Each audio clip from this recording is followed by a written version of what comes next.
Welcome to the H2H Human Connection Done Right Summit, bringing together forward-thinking leaders who understand that true innovation happens when people, process, and technology work in harmony.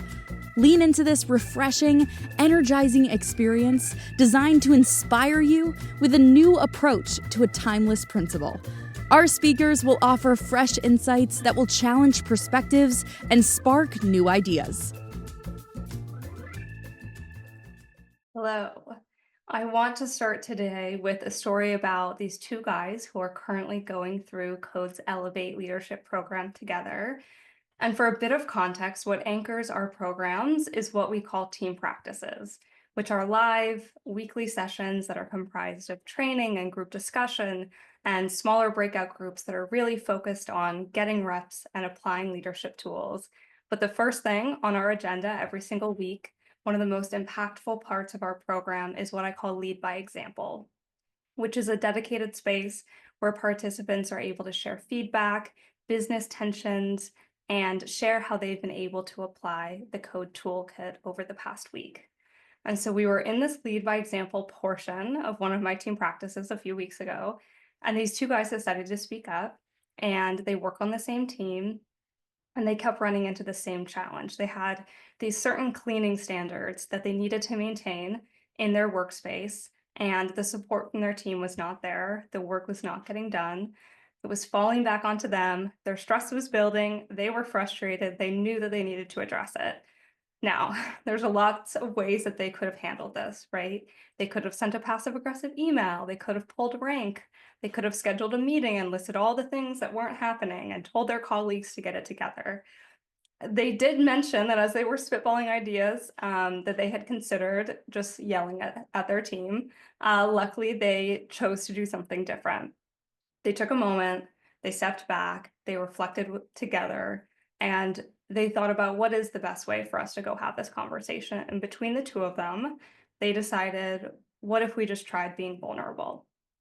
Now, one of the things that we talk about in our Elevate program is that when we give feedback, it can be really impactful to share how we feel in those moments with the people that we're giving feedback to. And so they walked into that conversation and they said, when this work is not getting done, we feel really stressed out. The responsibility is falling on us. We feel like we're letting our boss down, and we cannot do this on our own. And to their surprise, it kind of worked. They said the next day, those same team members showed up and started taking initiative. Was there still coaching to be done? Absolutely. Were there still some committed actions to make? Of course. But instead of reacting, instead of pointing fingers, they led with self-awareness. They communicated really clearly. And because of that, they were able to have a real conversation that led to change, as opposed to one that could have led to resentment or misunderstandings or further frustration, probably from both sides. But my favorite part about this anecdote is that I was not in the room. There was no facilitator, there was no script. It was just two leaders using the tools that they had learned, coaching each other through that moment, and showing up in a way that made every single person in that interaction better. And to me, that's what effective leadership development looks like. In those moments of stress and tension, these two did not just manage a problem, they supported each other, they leaned into the toolkit that they'd been developing, and they brought out the best in one another, which is exactly what we always hope to cultivate through our programs. And to me, they are perfect examples of what I like to call elevators. To me, an elevator is distinct from a manager or a leader. It's somebody who has the skills and the intention to continuously elevate themselves, their team, and their organization. And the term came because I was thinking about the word manager, and it doesn't evoke a lot of inspiration, right? We manage people and we manage budgets and calendars, but we don't want to manage people, right? That's not fulfilling. It's not inspiring. And frankly, it's not what most managers want to do, right? The leaders who go through my program have aspirations far beyond just managing people. And while I love the word leader and I will use it many times today, I also think that sometimes it can fall short. When we picture a leader, rightly or wrongly, we often see somebody standing in the front of the room with a vision, in charge. And that's absolutely an important part of leadership, but it's not the full picture, especially for middle managers. And the word elevator to me really recenters what makes a manager exceptional, right? They're human and they're curious and they're committed to continuously developing themselves and the people around them. And for me, that's why elevator is not just a title, it's more of a call to action. And we can imagine how powerful it would be if you had a company full of elevators, just like those team members I talked about, that led with awareness and had skills and had the intention in those moments of stress to seek support and to choose how they wanted to respond and not just react, right? And that's what I want to talk about today. What does it actually take to develop an elevator, and how can you do it in a way that actually sticks? Because these are the kind of people we want on our team, right? Most leadership training programs focus on delivering information, and don't get me wrong, that's important. It is a fundamental first step. Participants go into our learning portal every single week and they do prep work for our team practices. And that's usually watching a video or reading a book chapter, but information is not enough. You have to apply it. You have to wrestle with it. You have to ask tough questions. And frankly, you have to be able to answer those tough questions in order to feel like you truly have command of a new skill. And the truth is, most of the leadership tools that I teach are not complicated on paper, right? But leadership doesn't happen on paper. It happens in real situations with real people, real tensions, real stakes. And that's where the challenge begins. That's when the questions come up. That's when people need support, right? People come to our team practices and they ask for support in strategizing, how do I communicate a new idea to my boss or my boss's boss? They ask for support in navigating performance reviews with team members who may not see the impact that they're having on the rest of the organization. They need coaching on how to navigate holding people accountable to in-office requirements, or support on how to train new employees, or guidance on how to approach vendors or clients who are causing friction in their department. I'm sure a lot of this is sounding very familiar, right? These are the types of new problems that managers need tools and support to navigate. And I say new managers because, as we know, most people don't start out as managers. They're promoted because they were great at what they did. They were self-motivated. They had the answers. They were problem solvers. They took feedback really well and they turned it into action. And then you get promoted. And overnight, you're put in charge of people. And anyone who's ever made that transition knows it's a huge paradigm shift. Suddenly, success is not about your own performance. You are responsible for people who do not think like you. They do not work like you. They do not respond the way that you do. And now the problems that you have to solve are not logistical problems most of the time, they're people problems. And that requires an entirely different set of skills. You need to know how to motivate others, how to coach, how to ask the right questions, how to give feedback in a way that actually lands. None of these are casual skills, right? They're simple in theory, maybe, but in practice, they're tough. And again, when stress and pressure hits, they're even tougher. And that's why leadership development is not just about learning ideas, it's about building the capacity to use them, especially when it matters. And if we want effective organizations, we need to have effective middle managers. Their actions impact folks up and down the organization. They're the bridge between strategy and execution, between vision and reality, and yet we often expect them to develop the skills that they need through trial and error. Maybe they read a few books or they attend an annual conference, right? But that's not how real growth happens. That's not how behavior change happens. And that's why our approach is built around practice. I really believe that so much of the magic of what we create with our Elevate programs is our ability to create genuinely safe, developmentally focused spaces. Spaces that are technically at work, but they feel different than work. And a place where leaders can get reps, they can test ideas, they can get real-time feedback before those big moments arise. And a space where they can build confidence so that when the stakes are high, they don't just react, they respond. I'll never forget what one participant said at the last day of our program. He said this was a really great place, a safe place to practice new things without having to worry about really screwing somebody up. And I think that that is something that we cannot afford to overlook. Because if we want leaders who show up with mindfulness and with self-awareness, we have to give them the space to build those muscles first. So I'm going to offer a metaphor that I think to me makes leadership development really straightforward. To me, leadership is like building any other skill. And I played softball in college, so that's we're gonna lean on that a little bit. Leadership in my world is like a team sport, and I think we should treat it like one. So let's say you needed to teach somebody how to throw a ball, right? They've never done it before. Maybe they played some other sports. So there's some transferable skills, but they've never really thrown a ball. Okay. Would you just throw them into a game, expect them to nail it? Of course we wouldn't. That's that's ridiculous. You would never assume that they would be successful right away. You'd probably worry that they would hurt themselves or somebody else because they're being asked to perform with zero preparation. And yet, so often, this is exactly what happens with leadership. If we want to teach somebody how to throw a ball, you're not just going to hand them a book about it.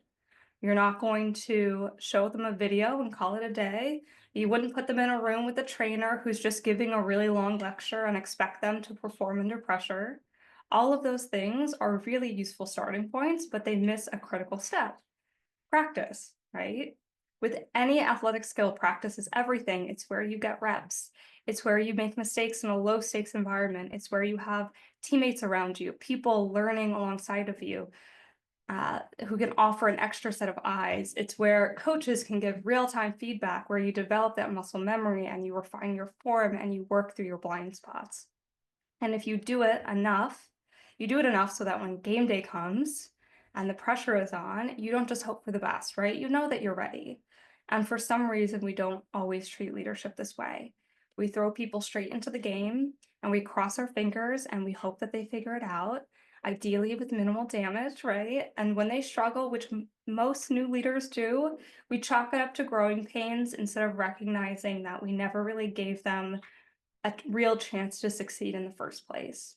Trial and error is how most of us learn leadership, and that is not a leadership development strategy. It's exhausting for everybody. It's not a strategy, though, right? We've spent a lot of time imagining what the impact would be, the value would be of having a team full of elevators. I'm sure most of us do not need to use our imagination to appreciate the repercussions of a manager who does not have these skills, right? Whenever I tell people what I do and that I focus on equipping managers with the skills that they need to be successful, almost every time, without fail, that other person tells me that they know somebody who should really be in my program. The impact of managers who, in my experience, want to do a great job, but who don't have the skills to effectively show up for their people, is exhaustion and frustration on both sides of the equation. And that ripples through an organization, right? And I've seen relationships like this that are contentious, people who aren't working perfectly well together. Their dynamics have completely shifted around. I had a graduate say that since they started the class, they've had relationships, both work and personal, completely change around. He said one of those was with his direct supervisor, and he said it was amazing to see how they were completely able to flip the script. And that transformation is able to happen because we are so dedicated to creating a practice space that is driven by three core principles. So the first is cadence. Leadership is not a one-time event. Growth happens through consistent intentional practice over time. Community. Leaders need peers who can support them, challenge them, and learn alongside of them. Nobody grows in isolation. The best leaders are not just self-aware, they have people in their corner who are helping them to see what they cannot see on their own. And coaching. That real-time feedback and that guidance are essential. So let's start with cadence. The more often that we apply what we're learning, the more natural it becomes, right? And at first, a weekly 90-minute meeting sounds like a really big time commitment for most people. But over time, it just becomes a rhythm and it gives us a dedicated space to pause, to reflect, and to ask questions that so often get lost in the craziness of the day to day, right? How am I showing up? How am I handling challenges? What could I be doing differently? And without intentional moments to step back and reflect, it's really easy to get swept up in the midst of having to get a million things done. Having a regular cadence allows participants to continuously prioritize their development, which is the only way we make real progress, right? And these weekly practices create accountability. It's a built-in opportunity to make sure that we are using the tools that we're learning, that we're giving the feedback that needs to be given, that we're applying new approaches in real time. And they offer something else that's also really important, which is support. Like I mentioned previously, we carve out space to talk about those real business tensions, which are challenging us right now, and we work through them together. On some weeks, maybe it's your challenge, right? You walk away with clarity and a next step, or you have a new way to approach whatever that problem is. Or maybe you're in what we like to call the fishbowl, right? You're listening, you're learning, you're helping somebody else navigate their challenge. And that's really powerful too, right? Because the next time you face something similar, you're not starting from scratch. You've already done the mental reps. You have a deeper understanding of how to approach it and which tools to use.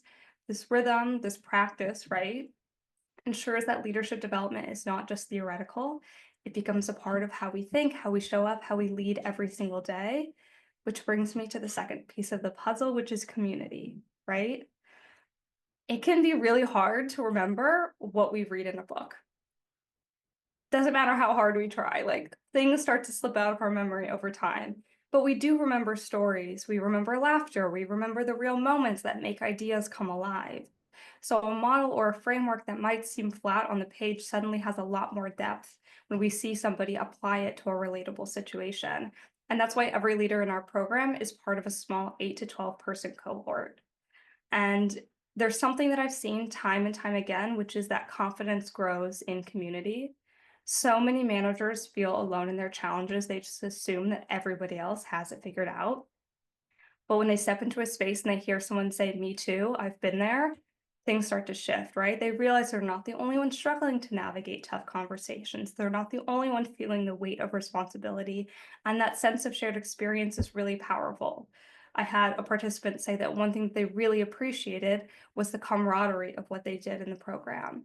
He said, there's these mixed feelings about Zoom style or team style calls, but the level of connection and relationship building that was happening in the context of our program was really inspiring. And I get it. Sometimes people are like skeptical about structured programs, especially in a virtual setting.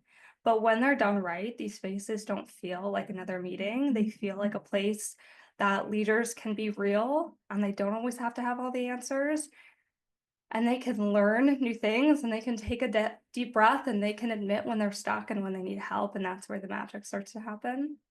And it just takes one person to be brave enough to be vulnerable, and it starts to create a ripple effect. And the team steps in, and it's not to judge, but to be thoughtful and to ask questions and to empathize and to offer support.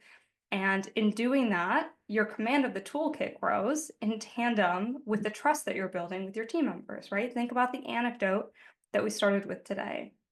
They were able to reflect together and have a conversation with each other in real time because they had had that conversation. They had conversations just like that so many times in team practice. They knew what to do because they'd practiced doing it. They had both the skills and the trust that they needed to unlock something really special. And it's that combination of skill and trust that lets us do really special things. One of my favorite practices and tools that we use in the program is called a PDP, a personal development practice, where everybody identifies an old habit, something that maybe is not serving them, and then the new habit that they want to build instead. And not only do you get to work with your teammates to identify what is that old habit and what's the new habit, but once you've identified that, you continue to lean on each other, right? Their team members all know what they're working on.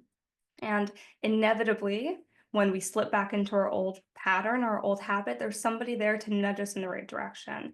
So having that community helps us to make sure that we're always growing. And this is happening with every single tool all of the time, right? This is how you grow a developmental community in an organization.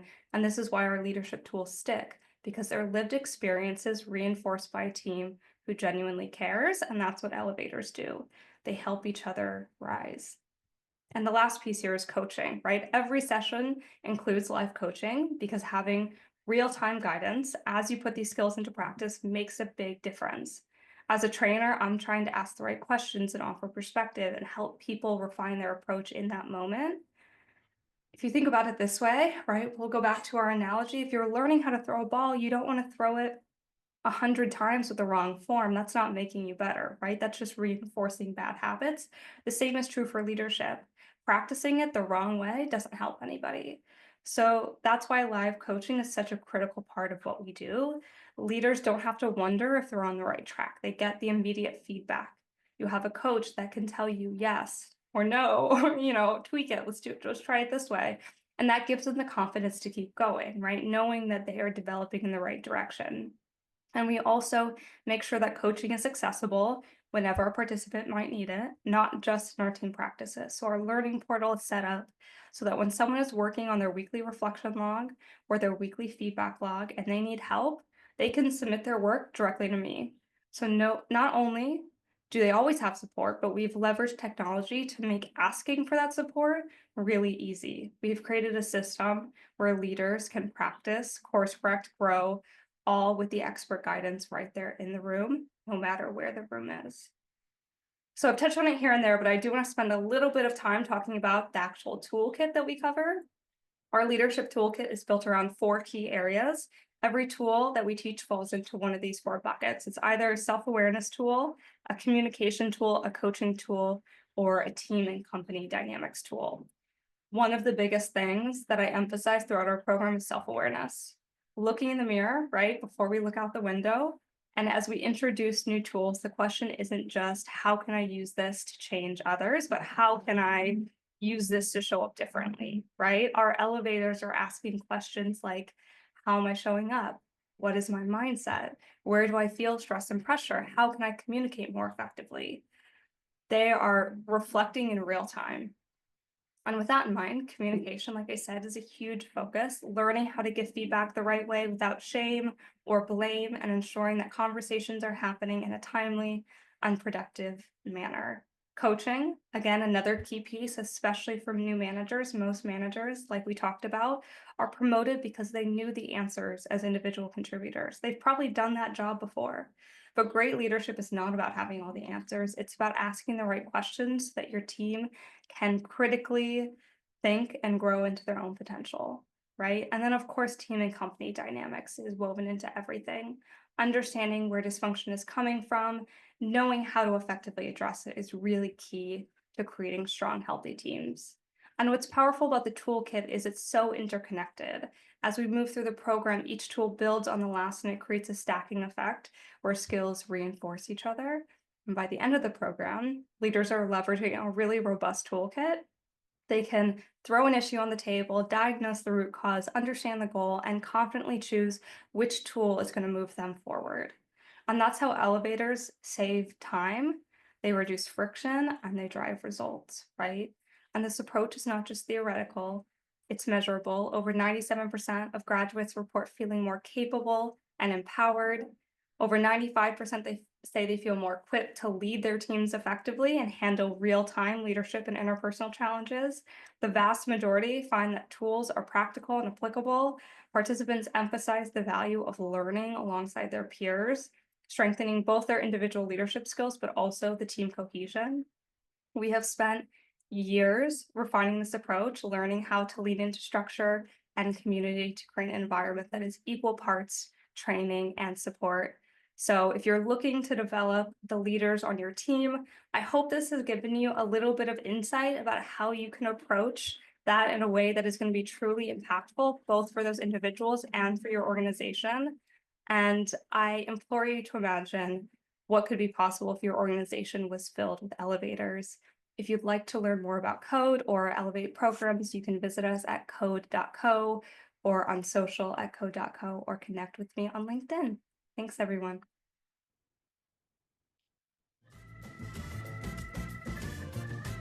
Thank you for joining us in today's forward-thinking session of human connection done right. As we transition to our next expert speaker, remember that together we are redefining the future. To stay engaged and informed, visit revenue-bydesign.com, where together we will be deliberate, be intentional, and be successful.